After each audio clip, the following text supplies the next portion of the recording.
वाराणसी से प्रधानमंत्री नरेंद्र मोदी ने आज देश को 4 नई वंदे भारत एक्सप्रेस ट्रेनों की सौगात दी है, जहां पीएम मोदी ने हरी झंडी दिखाकर ट्रेनों को रवाना किया और कहा कि वंदे भारत, नमो भारत और अमृत भारत ट्रेनें भारतीय रेलवे की नई पीढ़ी की नींव रख रही हैं। प्रधानमंत्री ने कहा कि ये ट्रेनें भारतीयों द्वारा और भारतीयों के लिए बनाई गई है, जिस पर हर देशवासी को गर्व होना चाहिए। उन्होंने ये भी कहा कि विकसित देशों की तरह भारत भी अब तेज गति से आधुनिक इंफ्रास्ट्रक्चर की दिशा में आगे बढ़ रहा है और नई ट्रेनों की शुरुआत रेलवे के आधुनिकीकरण और आत्मनिर्भर भारत के संकल्प की दिशा में एक बड़ा कदम माना जा रहा है। तो रेलवे आधुनिकीकरण की दिशा में ये बड़ा कदम।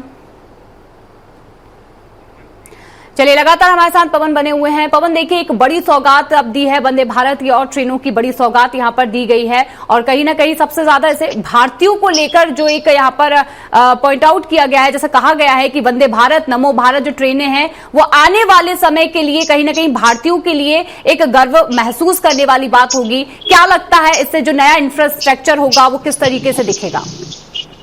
बिल्कुल, देखिए, सबसे बड़ी बात है कि प्रधानमंत्री नरेंद्र मोदी का जो विजन है वो बिल्कुल सही है और युवाओं की सोच से बिल्कुल मेल खाता है। क्योंकि जिस तरह से प्रधानमंत्री ने आज ये 4 वंदे भारत ट्रेनों को हरी झंडी दिखाया, उससे वाराणसी और उत्तर प्रदेश को खासा लाभ होगा। 2 गाड़ियां जो वाराणसी से चलेंगी, एक खजुराहो के लिए और दूसरी सहारनपुर के लिए चलेगी। इससे उत्तर प्रदेश के लोगों को खासा राहत मिलेगी। लेकिन सबसे बड़ी बात जो प्रधानमंत्री ने कहा है कि जो युवा है वो अपने आप को गौरव महसूस कर सकते हैं। जो वंदे भारत ट्रेनें चल रही हैं पूरे भारत में, चूंकि प्रधानमंत्री का जो नजरिया है वो भारतीय के जो स्तर है उसको और ऊंचा उठाने का है। क्योंकि विदेशों में जिस तरह से बहुत सारी फास्ट ट्रेनें चलती थी, बहुत सारे लोग हैं जो उत्तर प्रदेश या देश के बहुत सारे लोग जो बाहर विदेशों में बसे हुए हैं और विदेशी चर्चाएं जब भारत में करते थे, तो शायद प्रधानमंत्री के जहन में यह बात होगी कि हम उत्तर प्रदेश या पूरे भारत को इस स्तर पर ले जाएं कि जिस तरह से लोग विदेशों की बात चर्चा करते हैं अपने देश में, उस तरह का हम अपना भारत देश उस तरह का डेवलप करें, भारत में ही इस तरह की सुविधा उस तरह की स्थितियां, उस तरह की तेजी लाए, जिससे कि लोगों को जो भारत या विदेश का जो मोह है या विदेश की जो चर्चा है उसके इक्विवेलेंट अपने को खड़ा कर सके। क्योंकि भारत को आगे ले जाने के लिए 2014 के बाद से जिस तरह प्रधानमंत्री लगातार लगे हुए हैं और चूंकि वाराणसी उनका संसदीय क्षेत्र है, तो लगातार वो वाराणसी को उठाने के लिए, वाराणसी में बहुत सारी मूलभूत सुविधाएं आगे बढ़ाने के लिए लगातार वो प्रयासरत रहते हैं। क्योंकि वाराणसी से इतनी बहुत सारी ऐसी ट्रेनें हैं जो पूरे देश के कोने कोने तक जुड़ रही हैं।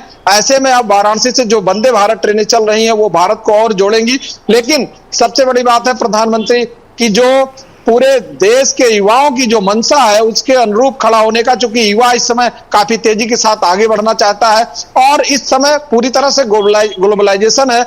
मीडिया या सोशल प्लेटफॉर्म नेटवर्क के माध्यम से दुनिया की बहुत सारी चीजें हम तक सामने पहुंच रही हैं। ऐसे में भारत भी अगली पंक्ति में खड़ा हो सके, इसके लिए प्रधानमंत्री नरेंद्र मोदी लगातार उस प्रयास में रहते हैं कि हमारा युवा कहीं से अपने मन को छोटा ना समझे, अपने आप को आगे बढ़ाए और गौरव महसूस करे। इस तरह के भारत के विकास के लिए लगातार प्रयासरत है और लगातार वो कुछ न कुछ ऐसी चीजें लाते रहते हैं जिससे कि भारत का युवा अपने आप को भी बहुत आगे समझ सकता है।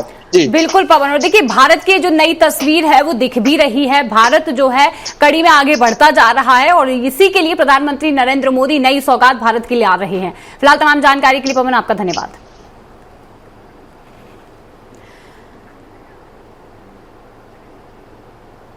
तो वंदे भारत और नमो भारत ट्रेन को लेकर बड़ी सौगात दी गई। रेलवे आधुनिकीकरण की दिशा में ये बड़ा कदम अब उठाया गया है।